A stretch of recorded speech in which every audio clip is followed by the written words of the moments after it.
Praise the Lord. கர்த்தருக்கு மகிமை உண்டாவதாக. It's glad to be here in His presence. தேவனுடைய சமூகத்திலே இருப்பது மிகவும் ஆனந்தமான காரியம். Today we are going to see about transformation. நாம் மறுரூபத்தை குறித்து இந்த நாளிலே தியானிக்க இருக்கின்றோம். Because transformation is very, very much essential in a Christian's life. ஒரு கிறிஸ்தவ மார்க்க வாழ்க்கையிலே மறுரூபம் என்பது மிகவும் ஆழ்ந்த முக்கியமான காரியமாக இருக்கிறது. Because once we are saved, we need to renew our mind and we need to transform our life in equivalence to Christ. நாம் ரட்சிப்பை அடைந்த பின்பு கிறிஸ்துவின் சாயலாக நாம் மறுரூபப்படும்படி தான் நாம் அழைக்கப்பட்டிருக்கிறோம். அதற்காக நம்முடைய சிந்தையிலே ஒரு மறுரூபம் அவசியமாயிருக்கிறது. So let's look at Romans chapter 12 verses 2. ரோமர் 12ஆம் அதிகாரம் 2ஆம் வசனத்திலே நாம பார்க்கும் பொழுது, Let's read it. நீங்கள் இந்த பிரபஞ்சத்திற்கு ஒத்த வேஷம் தெரியாமல் தேவனுடைய நன்மையும் பிரியமும் பரிபூரணமான சித்தம் என்னதென்று பகுத்து அறியத்தக்கதாக உங்கள் மனம் புதிதாகிறதினாலே மறுரூபம் ஆகுங்கள் என்று. So here we can see this word transform. இங்கே மறுரூபத்தை குறித்து இங்கே வேதம் சொல்லுகிறது. So today we are going to learn about this transformation only. இந்த மறுரூபத்தை குறித்து தான் நாம் இன்றைக்கு கற்றுக்கொள்ள இருக்கிறோம். So God gave me like 7 points with regard to this. தேவன் என்னிடத்திலே 7 காரியத்தை குறித்து இந்த மறுரூபத்தை குறித்து கொடுத்திருக்கிறார் செய்தி. So the first point is submission and surrender. முதலாவது காரியம் தேவனுக்கு ஒப்பு கொடுத்து தன்னை கொடுக்கிற காரியமா இருக்கிறது. So transformation happens when there is submission and surrender. அங்கே தேவனுக்கு தன்னை ஒப்பு கொடுத்து தன்னை கொடுப்பதே காரியமாய் இருக்கிறது மறுரூபம். Yes, so we look at the submission verse at James chapter 4 verses 6 to 7. இங்கே யாக்கோபு 4ஆம் அதிகாரம் 6 முதல் 7 வரை பார்க்கும் பொழுது, அவர் அதிகமான கிருபையை அளித்திருக்கிறாரே, ஆதலால் தேவன் பெருமை உள்ளவர்களுக்கு எதிர்த்து நிற்கிறார், தாழ்மை உள்ளவர்களுக்கோ கிருபை அளிக்கிறார் என்று சொல்லி இருக்கிறது. So the verse here clearly says that you need to be submissive and he gives more grace to the humble. இங்கே இந்த வார்த்தை என்ன சொல்லுகிறது?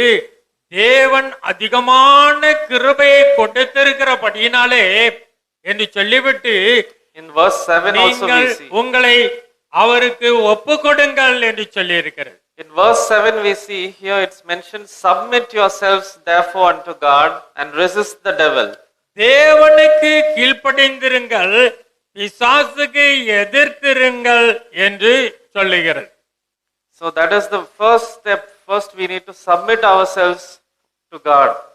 நான் தேவனுக்கு என்னை ஒப்பு கொடுத்தவனாய் நான் இருக்க வேண்டும். Only when you submit yourself unto God, then only you will be able to see God's will in your life.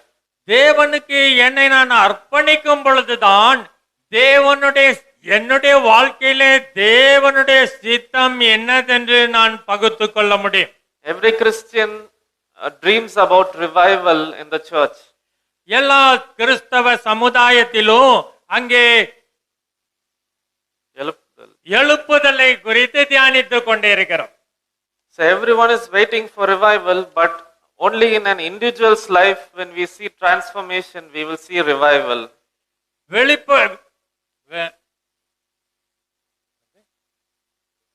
எழுப்புதலை குறித்து எல்லாரும் நம்ம பேசிக்கொண்டு இருக்கிறோம். ஆனா தனி நபருடைய வாழ்க்கையிலே அந்த எழுப்புதல் உண்டாக வேண்டும் என்று நாம பார்க்க வேண்டும். Only if individual's life is changed, we will be able to see revival across.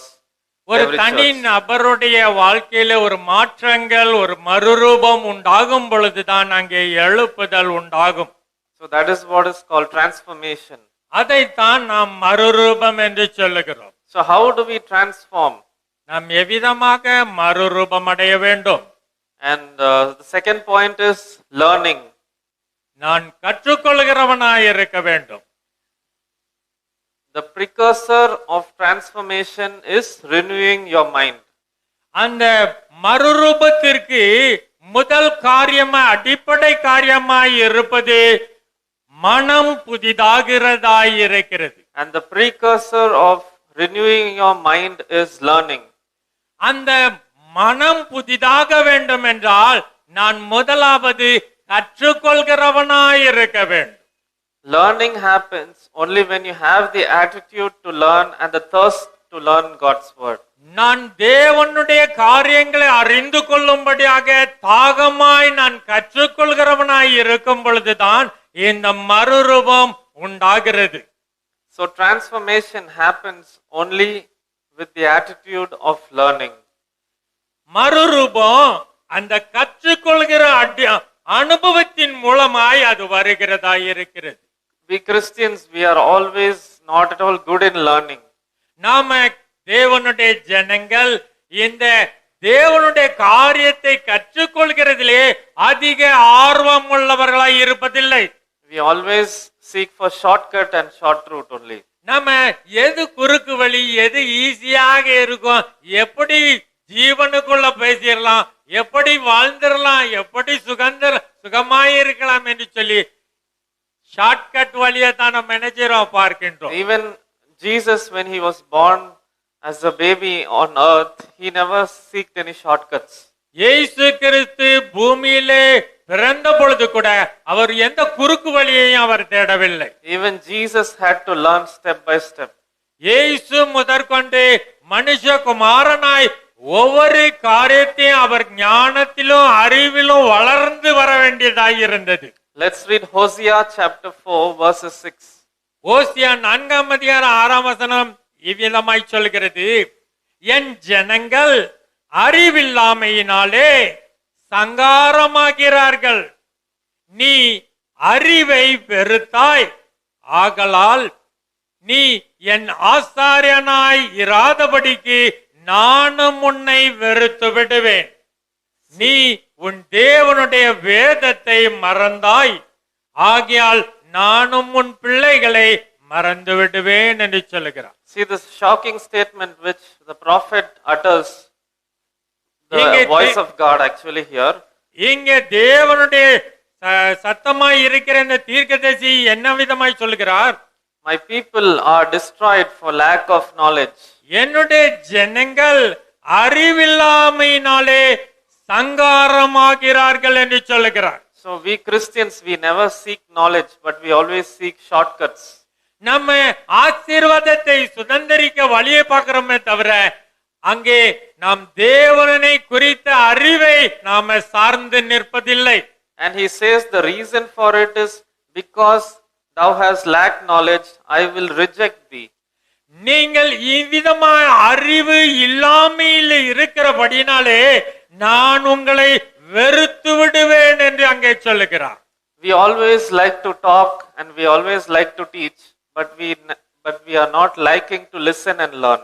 நம்ம அநேக சொல்லி கொடுப்பதிலும் உபதேசிப்பதிலும் தான் கவனத்தை செலுத்துகிறோமே தவிர கற்றுக்கொள்வதிலே அதிக கவனம் செலுத்துவதில்லை.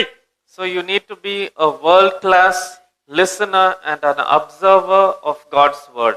நீங்கள் நேர்த்தியான நீங்கள் ஒரு தேவனுடைய வார்த்தையை ஏற்றுக்கொள்கிறவர்களாக அதை நோக்கி தாகமாயிருந்து அதை கற்றுக்கொள்கிறவனாக குணாதிசயத்தோடு இருக்க வேண்டும். So the first verse when we read about Romans renewing your mind, அங்கே முதலாவது ரோமரிலே எழுதி வாசித்த பிரகாரமாக it says be transformed by the renewing of your mind. மனம் புதிதாகிறதினாலே மறுரூபமாகுங்கள். What if we have a very empty mind where we don't have anything to use to renew? அங்கே நம்முடைய மனதிலே ஒன்றும் இல்லாதிருக்கும் பொழுது எதை வைத்து நம்ம மறுரூபமாக முடியும்? So only if you learn, you will have some word of God to renew your mind. நாம் தியானிக்கத்தக்கதாக தேவனுடைய வார்த்தை அங்கே மனதிலே இருக்கும் பொழுதுதான் நான் அதற்கு ஏற்றவனாய் மறுரூபமாக முடியும். Because if there is nothing in your mind, then there is nothing to be renewed. மறுரூபத்துக்கான அவசியமான தேவனுடைய வார்த்தை அங்கே இல்லாதபடியினாலே அங்க மறுரூபம் உண்டாக முடியாததாய் இருக்கிறது. So that is the reason why many people don't grow as a believer. They get stagnated. ஆகவே தான் தேவனுடைய விசுவாச ஜனங்கள் தாங்கள் வாழ்க்கையில ஜீவனத்திலே வளர்ந்து வராதபடி அங்கே ஒரு தடை இருக்கிறதை நம்ம பார்க்க முடிகிறது. They get stagnated in their spiritual life, which results in a stagnation in their physical life as well. அவர்களுடைய ஆவிக்குரிய வாழ்க்கையில அங்க ஒரு முட்டுக்கட்டை இருக்கிற விதமாக அவர்களுடைய சரீர பிரகாரமான ஆசீர்வாதங்களிற்கும் ஒரு முட்டுக்கட்டை அங்கே இருக்கிறது நம்ம பார்க்க முடிகிறது. So after they get stagnated, they are facing a lot of trouble, and then they seek prayer from ministers of God and seeking shortcut as well. அவர்களுக்கு அங்க ஆசீர்வாத தடைகள் உண்டான உடனே அவர்கள் என்ன செய்கிறார்கள்? தேவனுடைய மனுஷர்களை தேடி அலைந்து எவ்விதமாகவாது நான் குறுக்கு வழியிலாகிலும் அந்த ஆசீர்வாதத்தை பெற்றுவிட வேண்டும் என்று அழைக்கிறார்கள். See, seeking a blessing is not a challenge. ஆசீர்வாதத்தை தேடி சுதந்திரிப்பது என்பது ஒரு கூடாத காரியம் அல்ல. God may bless you. தேவன் ஆசீர்வாதத்துக்கென்றே அவர் பிரியப்படுகிறவராய் இருக்கிறார். God may bless you, but you will not be able to sustain the blessing throughout your life. தேவன் உங்களை ஆசீர்வதிக்கலாம், நீங்கள் அந்த ஆசீர்வாதத்திலே நிலைத்திருக்க முடியாதவர்களாய் நீங்கள் போய்விடலாம். This is what happens when you use the shortcut for blessings. நீங்கள் குறுக்கு வழியின் வழியாய் ஆசீர்வாதத்தை சுதந்திரிக்கும் பொழுது அதிலே நிலைத்திருக்காமல் போகிறீர்கள். To sustain a blessing and to sustain things in life, that is why we need the knowledge of God. நான் தேவனுடைய ஆசீர்வாதத்தை நான் சிரசின் மேலே கொண்டவனாய் எப்பொழுது அந்த ஆசீர்வாதத்திற்குள்ளாய் ஓட வேண்டும் என்றால் தேவனை குறித்த அறிவு தெளிவு எனக்கு அவசியமாய் இருக்கிறது. Then only we will be able to resist the devil with his word. அப்பொழுதுதான் நான் பிசாசுக்கு எதிர்த்து நின்று அவருடைய வார்த்தையினாலே எதிர்த்து நிற்கிறவனாய் இருக்க முடியும். The third point is invest in time. நாம் நேரத்திற்கு அதிக கவனத்தை நாம் செலுத்த வேண்டி இருக்கிறது. Invest time in things that are important in your life. நாம் காலத்தை பிரயோஜனப்படுத்தி முக்கியமான காரியத்துக்கு நம்ம செலவிட வேண்டி இருக்கிறது. Let's read Luke chapter 2 verses 40 and 46. லூக்கா 2ஆம் அதிகாரம் 40-46 வசனங்கள். பிள்ளை வளர்ந்து ஆவியிலே பலன் கொண்டு ஞானத்தினால் நிறைந்தது, தேவனுடைய கிருபையும் அவர் மேல் இருந்தது.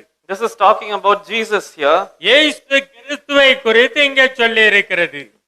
And at 46th verse, 46ஆம் வசனத்திலே 3 நாளைக்கு பின்பு அவர் தேவாலயத்திலே போதகர் நடுவிலே உட்கார்ந்திருக்கவும் அவர்கள் பேசுகிறதை கேட்கவும் அவர்களை வினாவவும் கண்டார்கள். So that is why I said that we cannot use shortcuts, and Jesus also had to sit down before doctors and hearing them what they say. இங்கே இயேசு குறுக்கு வழியை நாடாமல் அங்கே போதகர்கள் மத்தியிலே இருந்து உட்கார்ந்து அவர்கள் சொல்கிறதை அவர் கேட்டபடியினாலே தான் அவரால் அவர்களை கேள்வி கேட்க முடிகிறதா இருந்தது. God, being the Son of God, he could have had all the knowledge and all the wisdom while coming to earth. அவர் தேவ குமாரனாய் இருந்தபடியினாலே அவர் பூமியிலே வரும் முன்பாகவே அவருக்கு எல்லாம் அறிந்தவராய் இருந்தபடினாலே அவருக்கு எதையும் கற்றுக்கொள்ள அவசியம் இல்லாமல் இருந்தது. But still he came empty as a child. அவர் எல்லாவற்றையும் வெறுத்து அவர் அடிமையின் ரூபமாய் எடுத்து வந்தாரே. The child grew and waxed strong in spirit, filled with wisdom, grace and grace of God was upon him. பிள்ளை வளர்ந்து ஆவிலே பலன் கொண்டு ஞானத்திலே நிறைந்தது, தேவனுடைய கிருபையும் அவர் மேல் இருந்தது என்று சொல்லி இருக்கிறது. And it says that he was sitting there for 3 days in the temple. அவர் அங்கே 3 நாளைக்கு அங்கே தேவாலயத்திலே இருந்து அதை கற்றுக்கொண்டிருந்தார் என்று நம்ம அங்க சொல்லி இருக்கிறதை பார்க்க முடியும். This shows that you need to invest time in something which is very important for you in your life, that is God's word. அங்கே இது எதை காண்பிக்கிறது என்றால், இயேசு எவ்விதமாக தேவாலயத்திலே சென்று அங்கே கற்றுக்கொள்கிறவராய் இருந்தது போல நாமும் எவ்வளவாய் கற்று தேர வேண்டும் என்று வேதம் சொல்லிக் கொடுக்கிறது. He was sitting in the midst of doctors. Both, he was not only asking questions, but he was also hearing. அங்கே போதகர்கள் நடுகிலே அவர்கள் போதிக்கிறதை அவர் கேட்டுக்கொண்டிருந்து அதன்படித்தான் அவர் வினாவுகிறவராயிருந்தார். It says that he was both hearing them and asking them questions. அவர் அங்கே கற்றுக்கொண்டுதான் அதை அவர்களிடத்திலே வினாவுகிறவராயிருந்தார். He sat there in the temple for 3 days. அங்கே அவர் 3 நாள் அளவு தேவாலயத்திலே தங்கி இவ்விதமான காரியத்தை செய்து கொண்டிருந்தார். So Jesus invested time in the word. இயேசு தன்னுடைய காலத்தை இவ்விதமாக கற்றுக்கொள்கிற நன்மையான காரியத்திலே அவர் செலவழித்தபடினாலே. So this is also an important point to renew and to have a transformational life, is to invest time in God's presence. இவ்விதமாக தேவனுடைய சமூகத்திலே காத்திருந்து நம்முடைய நேரத்தை செலவழிப்பது நாம் கற்றுக்கொண்டு மறுரூபமாகுவதற்கு அது அவசியமாயிருக்கிறது. Time invested in something shows your willingness to learn.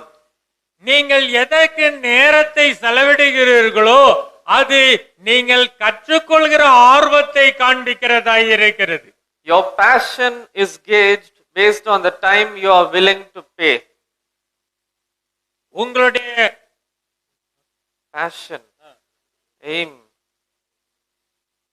Your passion is gauged based on the time you are willing to pay or sacrifice. உங்களுடைய வாழ்க்கை முறை எதை வைத்து அளவிடப்படுகிறது என்றால், நீங்கள் எவ்விதமாய் கற்றுக்கொள்கிற காரியங்களுக்கு உங்கள் நேரத்தை செலவிடுகிறீர்கள் என்பதை பொறுத்ததாய் இருக்கிறது. If I need to find out anybody's passion, you need to see what thing they are actually spending their most time throughout the day. ஒருவரை குறித்து நிதானிக்க வேண்டும் என்றால் அவர்கள் எதற்கென்று அதிக நேரத்தை செலவிடுகிறார்கள் என்று பார்த்தாலே அவர்களுடைய வாழ்க்கை முறை உங்களுக்கு தெரிந்துவிடும். So Jesus was all the time seeking God's word and he was seeking the Father's will in his life. இயேசு எல்லா நேரங்களிலும் தேவனுடைய சமூகத்தையும் தேவனுடைய வார்த்தையையும் நோக்கி காத்து கொண்டிருந்ததை வேதத்திலே காண முடியும். Let's read Romans 15:4. ரோமர் 15ஆம் அதிகாரம் 4ஆம் வசனத்திலே, தேவ வசனத்தினால் உண்டாகும் பொறுமையினாலும் ஆறுதலினாலும் நாம் நம்பிக்கை உள்ளவர்களாகும்படி முன்பு எழுதியிருக்கிறவைகள் எல்லாம் நமக்கு போதனையாக எழுதியிருக்கிறது. So here Paul is saying, for whatsoever things were written aforetime were written for our learning. நாம் அவைகள் எல்லாம் நமக்கு போதனையாக எழுதப்பட்டிருக்கிறது என்று பவுல் இங்கே சொல்லுகிறார். So when we have this wonderful blessing that we have the Old Testament, Paul is saying the entire Old Testament is for our learning. அங்கே பழைய ஏற்பாடு முழுவதுமாய் எதற்கென்று நமக்கு கொடுத்திருக்கப்பட்டிருக்கிறது, நாம் கற்றுக்கொள்ள தக்கதாக அவைகள் நிழலாட்டமாய் கொடுக்கப்பட்டிருக்கிறது. So this is learning from the Bible, learning from the Old Testament's experience. பழைய ஏற்பாடு எதற்காக இருக்கிறது, இவைகள் எல்லாம் சாட்சியாகமாக நமக்கு கொடுக்கப்பட்டிருக்கிறது.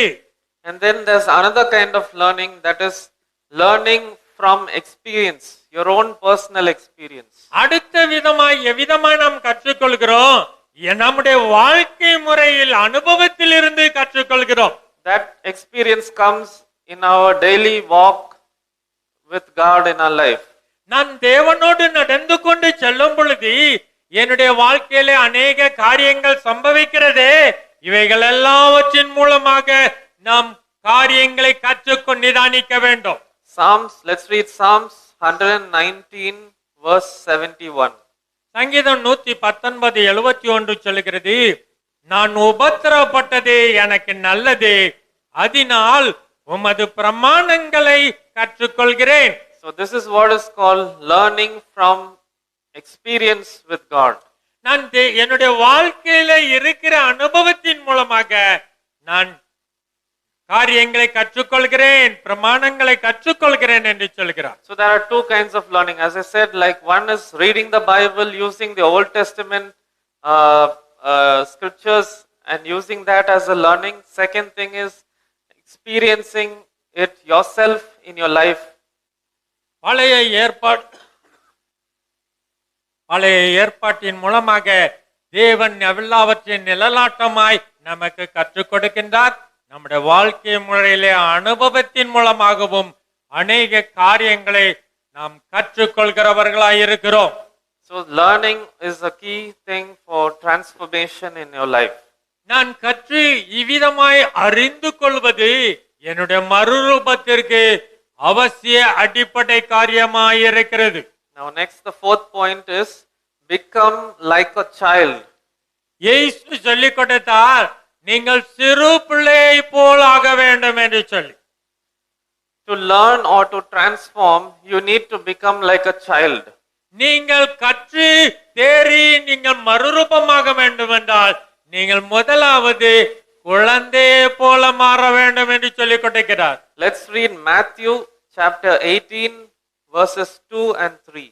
இங்கே மத்தேயு 18:2-3 சொல்கிறார், இயேசு ஒரு சிறு பிள்ளையை தம்மிடத்தில் அழைத்து அதை அவர்கள் நடுவே நிறுத்தி, நீங்கள் மனம் திரும்பி பிள்ளையை போல ஆகாவிட்டால் பரலோக ராஜ்யத்தில் பிரவேசிக்க மாட்டீர்கள் என்று மெய்யாகவே உங்களுக்கு சொல்லுகிறேன் என்று கற்றுக் கொடுத்தார்.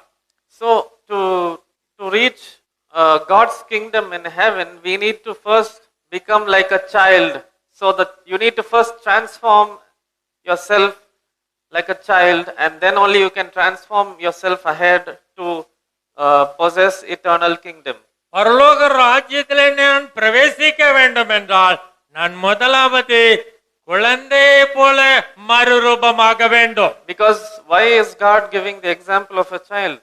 ஏன் இயேசு ஒரு குழந்தையை போல அங்கே ஒரு உதாரணத்தை கொடுக்கிறார்? Because we very well know that our child actually believes whatever we say. ஏனென்றால் குழந்தை நம்ம எதை சொன்னாலும் உடனே நம்பும் பாருங்க. ஆகவே தான் குழந்தையை போல மாறுங்கள் என்று சொல்லிக் கொடுத்தார். It will not ask any doubts. அது என்ன எதிரிட்டு கேள்வி கேட்காம இப்படி தாய் சொல்லிக் கொடுக்கும் போது அப்படியா என்று சொல்லி அதை ஏற்றுக்கொள்கிறதா இருக்கும். Let's read Proverbs chapter 22 verses 6. நீதிமொழிகள் 22:6 சொல்லுகிறது, பிள்ளையானவன் நடக்க வேண்டிய வழியிலே அவனை நடத்து, அவன் முதிர் வயதிலும் அதை விடாதிருப்பான். See here, the Solomon says, train up a child in the way he should go, and when he is old, he will not depart from it. அங்கே சாலமன் என்ன சொல்கிறார்? பிள்ளையாண்டவன் நடக்க வேண்டிய வழியிலே அவனை நடத்து, அவன் முதிர் வயதிலும் அதை விடமாட்டான் என்று சொல்லிக் கொடுக்கிறார். So even here we see that once you train up a child, the child will not depart from it. It will not change. நீங்க குழந்தை வயதிலே அவர்களுக்கு சொல்லிக் கொடுத்து விட்டா அந்த பழக்கத்தை அவர்கள் முடிவு பரியந்தமாய் அதை கைக்கொள்கிறவர்களாய் இருக்கிறார்கள். So that is why God is telling each and every one of us to become like a child. So when you learn things as a child, you will not depart from it. ஆகவே தான் இயேசு சொல்லிக் கொடுக்கிறார், நீங்கள் குழந்தையை போல மாற வேண்டும், அப்பொழுதுதான் அது நித்திய காலமாக உங்களை மறுரூபப்படுத்துகிறதா இருக்கும் என்று சொல்லிக் கொடுக்கிறார். So a child will not depart from the learning which you teach. குழந்தை முதிர் வயது வரையும் அதை விடாதிருப்பான் என்று சொல்லி இருக்கிறார். So next important key point is learning the importance of mind. இங்கே Mind. Learn the importance of your mind. எதை குறித்து நான் கற்றுக்கொள்ள வேண்டும்? என்னுடைய மனதை குறித்து நான் எவ்விதமாய் நான் கற்று நிதானித்துக் கொள்ள வேண்டும். The Bible says, be transformed by the renewing of your mind. நீங்கள் மனம் புதிதாகிறதுனாலே மறுரூபம் என்று சொல்லிக் கொடுக்கிறார். So learn that mind is very, very important. அங்கே மனம் மிகவும் முக்கியமான காரியம். So mind is very essential for a transformation. மனம் மறுரூபத்திற்கு அவசியமான கீ பாயிண்ட் ஆயிருக்கிறது. Everything starts with your mind or with your heart only.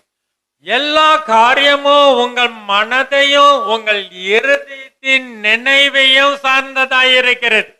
Even good things in your life happens through your mind. It starts from your mind, and even the bad thing starts from your mind. நன்மையான காரியங்களும் தீமையான பொல்லாத காரியங்களும் அங்க மனதிலிருந்து துவங்குகிற காரியமாயிருக்கிறது. Our mind should not be blinded. நம்முடைய மனம் குருடாட்டத்திலே இருக்கக்கூடாது பாருங்க. Satan always intends to blind our minds. பிசாசானவன் மனதை குருடாக்குகிறவனாய் இருக்கிறான் என்று வேதம் சொல்லுகிறது. Our mind is like a door for both good things and bad things to enter in our life. நம்முடைய வாழ்க்கையிலே நன்மையும் பொல்லாதவைகளும் நுழைவதற்கு அடிப்படை நமது மனதாயிருக்கிறது என்பதை நான் கவனம் வைக்க வேண்டும். So that is why Satan always targets the important things, which is like your mind. ஆகவே பிசாசானவன் உங்கள் மன நிலைமையை அவன் என்ன செய்யறான்? அவன் கையாளுகிறவனாயிருக்கிறான் பாருங்க. Just as how evil starts from your mind. For example, a thief. So a thief actually starts planning things how to do the theft only from his mind. So the bad thing starts from the mind only. திருடன் என்ன செய்கிறான்? எவ்விதமாக நான் திருடி அந்த பொருளை எடுத்து வர வேண்டும் என்று சொல்லி அவன் முதலாவதாக அவன் அதற்கென்று திட்டம் பண்ணி மனதிலே ஒரு தீர்மானம் பண்ணி செயல்படுகிறது நம்ம பார்க்க முடியும். He is actually renewing his mind for theft. அவன் பிசாசானவன் திருடனும் என்ன செய்கிறான்? அவன் எவ்விதமாய் திருட வேண்டும் என்று சொல்லி அவன் முதலாவது பிளான் பண்ணுகிறவனாய் திட்டம் பண்ணுகிறவனாய் இருக்கிறத பார்க்கிறோம். Renewing of your mind is not something very different or very difficult. மனதை புதிதாக்குகிற காரியம், மறுரூபமா மாற்றுகிற காரியம் ஒரு எட்டாத காரியம் அல்ல, தூரமான காரியம் அல்ல. So the bad people are actually using it every day in their life. பொல்லாதவர்கள் இவ்விதமாக எவ்விதமாய் வஞ்சிக்கலாம் ஏமாற்றலாம் என்று சொல்லி வகை தேடிக்கொண்டே இருக்கிறார்கள். The thief is actually renewing his mind to execute the theft. திருடனோ வகை தேடிதான் திருடுகிறான் பாருங்க. Same way murderer also. இவ்விதமாக தான் தேவனுடைய murder. கொலைக்காரனை இவ்விதமாக தான் செயல்படுகிறதை பார்க்க முடியும். He is planning things in his mind and he keeps renewing it to execute it. அவன் கொலை செய்ய திட்டம் பண்ணி வகை தேடி அதை செய்து முடிக்கின்றான். Just like how a cow chews its cud, when it's idle it keeps chewing its cud and then it digests it. எவ்விதமாக ஒரு மாடு தன்னுடைய சாப்பிட்ட ஆகாரத்தை அது அசை போட்டு அதற்படி ஜீரணத்துக்கு கொடுக்கிறதோ இவ்விதமாக இந்த காரியங்கள் நடந்து கொண்டே இருக்கிறது. Same way even good things also starts with renewing of your mind. எல்லா நன்மையான காரியங்களும் உங்கள் மனதை புதிதாக்குகிறதை சார்ந்திருக்கிறது. But for good things you need to take effort, because we are in this sinful nature that already bad things are already programmed and it comes instantaneously. ஆகவே நான் நன்மையை பாக்கியத்தை சுதந்தரிக்கும்படி நான் ஜாக்கிரதை உள்ளவனாய் இந்த இருளுள்ள உலகத்திலே நான் வகை தேடி நன்மையை நான் சுதந்தரிக்க வேண்டும். For good things you need to take more effort, because for bad things it is naturally coming. தீமையான காரியங்களை போகும் பொழுது அது சுலபமாய் இருக்கிறது. நன்மையான காரியங்களை கண்டடைவதோ அது ஜீவ விருட்சம் போல இருக்கிறது. ஆகவே அதற்கு நாம் அதிக கவனத்தை செலுத்த வேண்டும். So let's read 2 Corinthians chapter 4 verses 3 to 4. 2 கொரிந்தியர் 4ஆம் அதிகாரம் 3ஆம் 4ஆம் வசனத்திலே படிப்போம். எங்கள் சுவிசேஷம் மறைபொருளாய் இருந்தால் கெட்டு போகிறவர்களுக்கு அது மறைபொருளாய் இருக்கும். தேவனுடைய சாயலாயிருக்கிற கிறிஸ்துவின் மகிமையான சுவிசேஷத்தின் ஒளி அவிசுவாசிகளாகிய அவர்களுக்கு பிரகாசமாயிராதபடிக்கு இப்பிரபஞ்சத்தின் தேவன் அவர்களுடைய மனதை குருடாக்கினான் என்று வேதம் சொல்லுகிறது. So this is what I said, that Satan blinds the mind of people. ஆகவேதான் நான் சொன்னேன், பிசாசானவன் மனதை குருடாக்குகிறவன். The mind is so important that Satan targets it and he makes it blind. பிசாசானவன் எதை நோக்கி குறிவைக்கின்றான்? மனதை குருடாக்குகிற காரியத்திலே தானே. Proverbs chapter 4 verses 23. Let's read it. நீதிமொழிகள் 4:23 எல்லா காவலோடும் உன் இருதயத்தை காத்துக்கொள், அதனிடத்தினின்று ஜீவ ஊற்று புறப்படும் என்று வேதம் சொல்லுகிறது. So this is another verse telling that everything, all the issues of life come forth out of it. ஜீவனுக்கான எல்லா காரியமும் அங்கே இருதயத்திலிருந்து புறப்படுகிறது என்று வேதம் சொல்லிக் கொடுக்கிறது. You need to actually be very careful. We need to guard our heart and our mind. We need to guard it. நாம் நம்முடைய இருதயத்தை மனதையோ நாம் காவல் பண்ணுகிறதிலே ஜாக்கிரதையாய் இருக்க வேண்டும். So we need to guard our heart and we need to renew our mind through meditation. நாம் இருதயத்தை காவல் காத்து நான் நன்மையானதை குறித்து தியானித்து கொண்டிருக்க வேண்டும். So meditation is a way of renewing your mind. நான் தியானிப்பது என்னுடைய மறுரூபத்துக்கு மனம் புதிதாவதற்கு அது அவசியமான காரியமாய் இருக்கிறது. Some people do meditation, some people do fasting. சிலர் தியானத்திலே கவனம் செலுத்துவார்கள், சிலர் விரதத்திலே கவனம் செலுத்துவார்கள். So both are similar only, but both the things have one thing in common. ரெண்டுமே ஒரே காரியத்தை தான் அது குறிக்கோளாய் கொண்டிருக்கிறது. They both have one thing in common, which is called focus. அவர்கள் Meditation. விரதம் இருப்பதும் தியானத்திலே அமர்ந்திருப்பதும் ஒரு காரியத்தை குறித்து தான் அவர்கள் குறிக்கோள் வைத்திருக்கிறார்கள். That is focus. அதாவது அது ஒரு குறியாக வைத்திருக்கிறார்கள். Focus is the common thing when you see in meditation and also in fasting. You are focused about one thing. நீங்கள் ஒரு காரியத்தை குறித்து நிதானித்து கவனம் செலுத்துவது. So that is the next point here for transformation, that is focus. மனதில வைத்து நம்ம குறிக்கோளாய் வைத்து செயல்படுகிறது தான் நம்ம இப்ப மறுரூபத்திற்கு அவசியமான காரியமாய் இருக்கிறது. So let's look at focus. Let's read Philippians chapter 3 verses 13 and 14. பிலிப்பியர் 3:13-14 சகோதரரே, அதை பிடித்துக் கொண்டேன் என்று நான் எண்ணுகிறதில்லை, ஒன்று செய்கிறேன், பின்னானவைகளை மறந்து முன்னானவைகளை நாடி கிறிஸ்து இயேசுவுக்குள் தேவன் அழைத்த பரம அழைப்பின் பந்தய பொருளுக்காக லக்கை நோக்கி தொடர்கிறேன் என்று சொல்லுகிறார். So Paul here he says, but this one thing I do, forgetting those things which are behind. He does only one thing. அவர் நான் ஒன்றை செய்கிறேன் என்று சொல்லிவிட்டு என்ன சொல்றார்?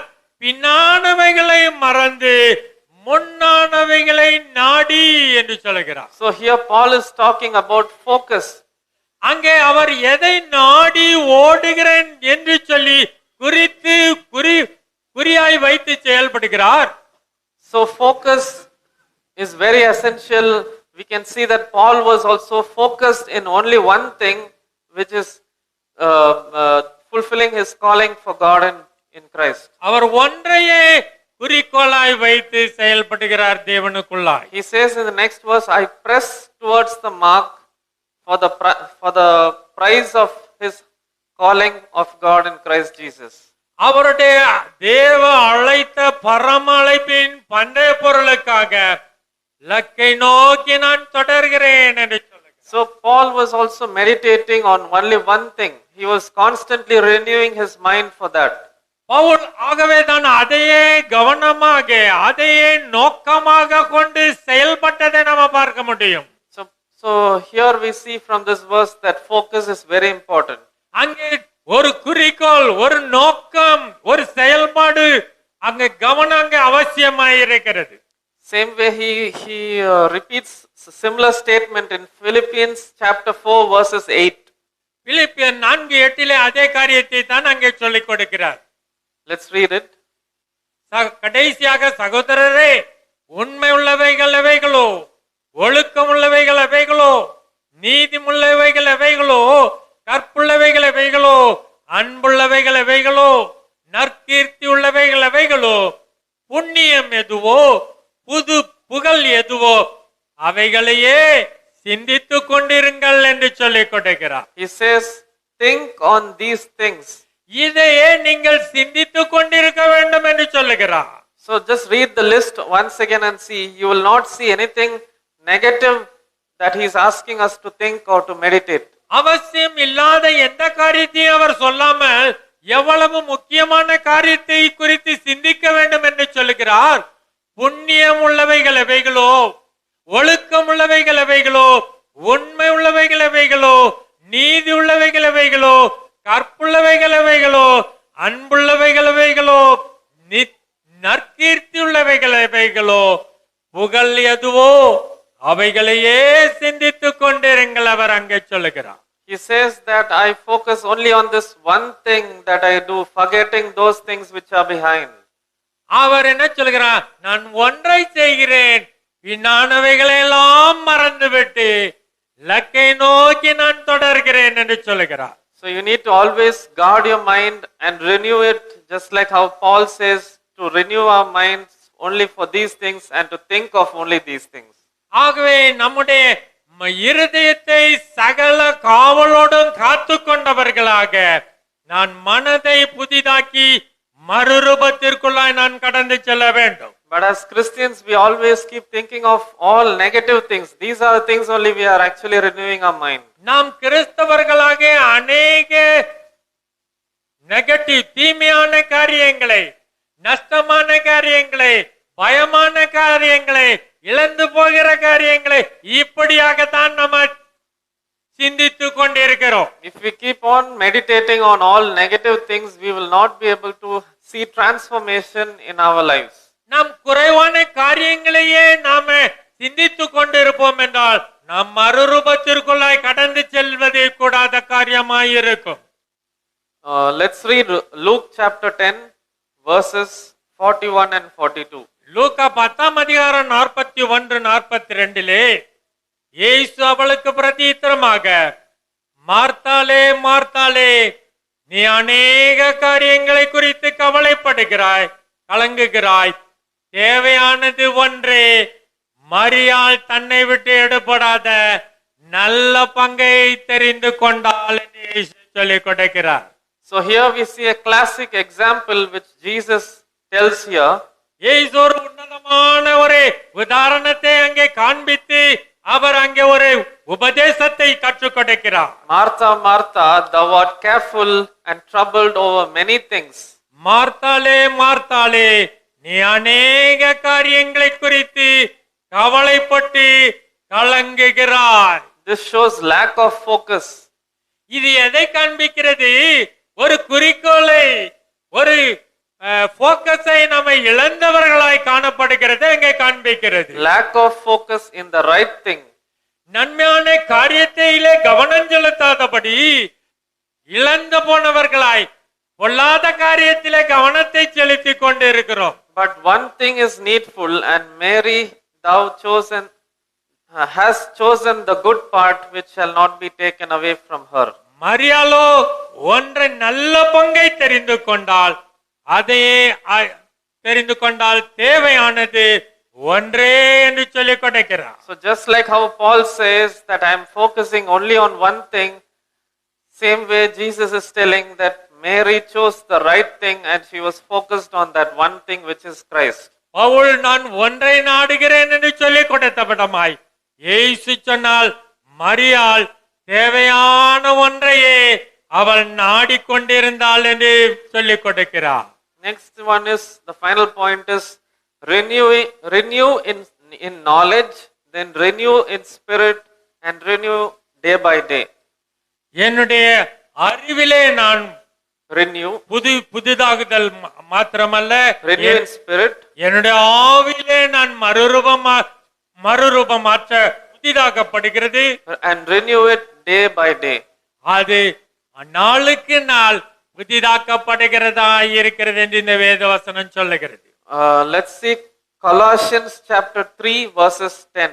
கொலோசேயர் 3:10 சொல்லுகிறது, தன்னை சிருஷ்டித்தவருடைய சாயலுக்கு ஒப்பாய் பூரண அறிவடையும்படி புதிதாக்கப்பட்ட புதிய மனுஷனை தரித்து கொண்டிருக்கிறீர்களே.